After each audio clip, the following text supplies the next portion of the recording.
Alright, hello everybody. I'm Henry. This is my Screencastify experiment presentation. So let's get started. Go back. This is for modules 9, 10, and 11. Yeah. So the first thing is the layers of the atmosphere and the unequal heating of the Earth. So I hope by the end of this you'll be able to understand and learn about the layers of the atmosphere, about the unequal heating of the Earth, and explore how and why the tilt of the Earth affects our climate and weather. So there are five main layers of the atmosphere: troposphere, stratosphere, mesosphere, thermosphere, and exosphere. But I'm only going to be covering the first four because those are really the ones that we've concentrated the most on in class. So the first layer is the troposphere. It extends from about sea level all the way up to 10 kilometers above the Earth's surface. So I know Mr. Gay has said that some scientists think that the tip of Mount Everest scrapes into the stratosphere a little bit, and that's just because depending on where you are on Earth, the troposphere differs in altitude. But generally, on average, it's about 10 kilometers tall. The temperature decreases as you go higher in altitude, as does the pressure of the gases. So the next layer is the stratosphere, which extends from about 10 kilometers to 50 kilometers above the Earth. Right smack in the middle, from about 20 kilometers to 40 kilometers, is the ozone layer, which protects us from harmful UV rays which come from the sun, like UVA, UVB rays, which can give you skin cancer. The ozone layer in the stratosphere protects us from that.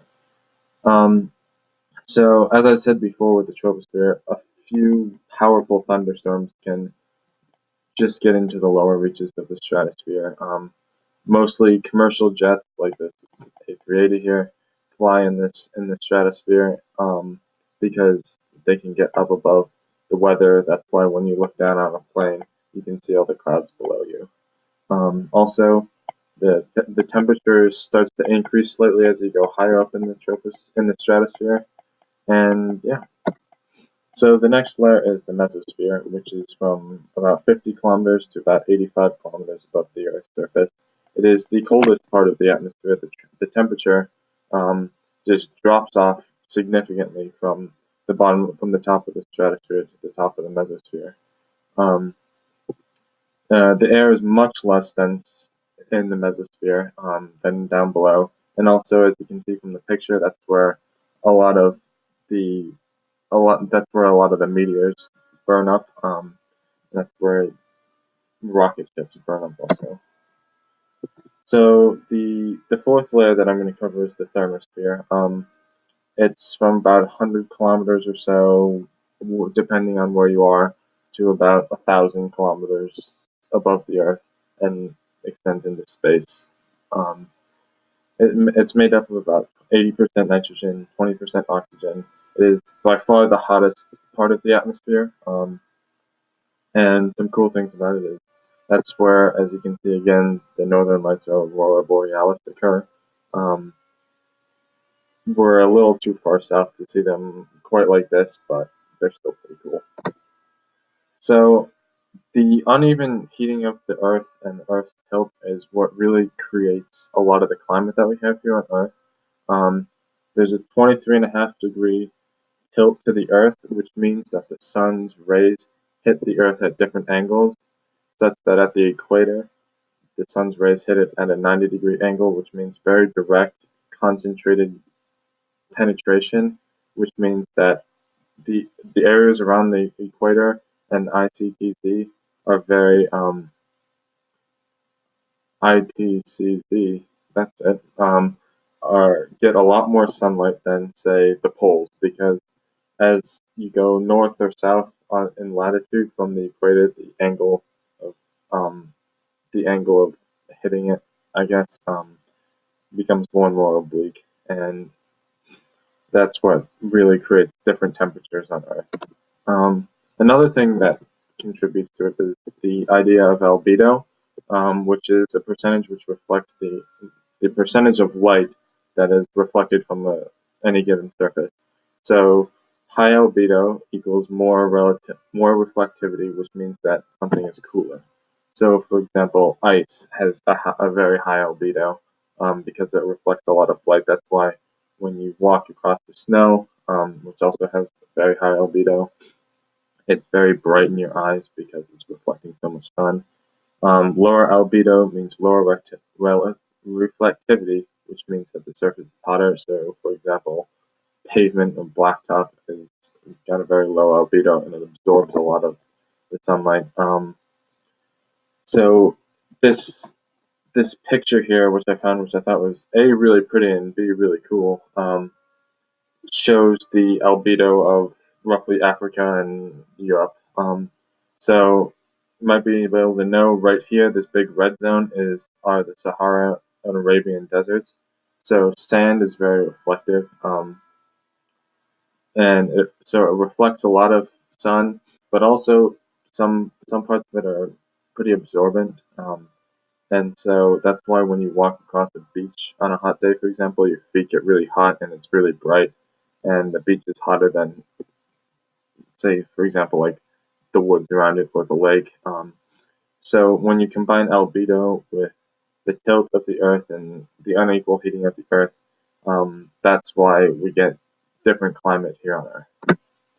So the next thing we're going to talk about is air currents. This here obviously is the jet stream, which flows across the northern latitudes of the Earth, and is why weather moves from west to east in the U.S.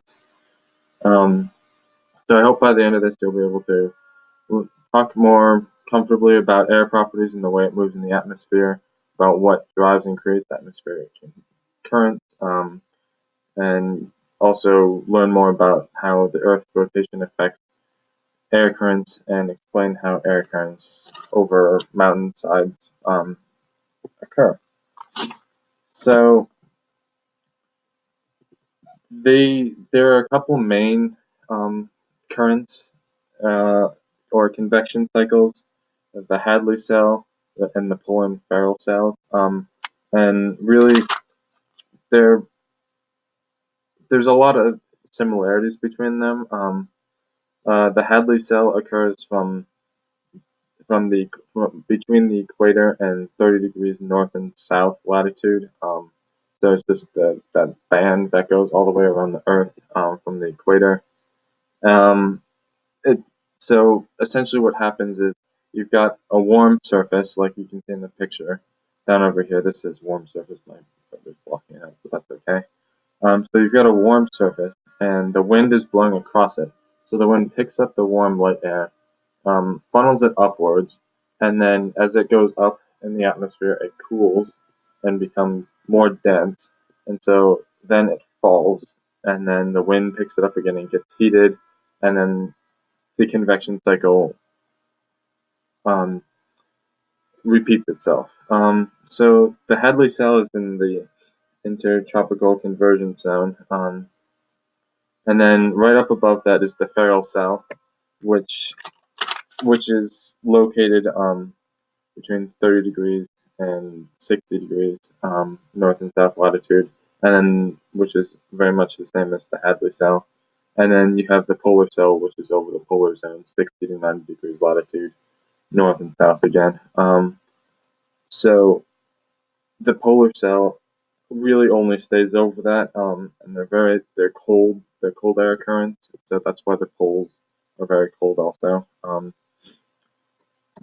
Another major important thing is the Coriolis effect, which is determined by the rotation of the Earth. So since the Earth is spinning a certain direction, um, it deflects objects and currents in its path. So when you're in the northern hemisphere, it deflects objects into the it deflects objects north and south. Um, it deflects objects to spin clockwise in the north and counterclockwise in the south.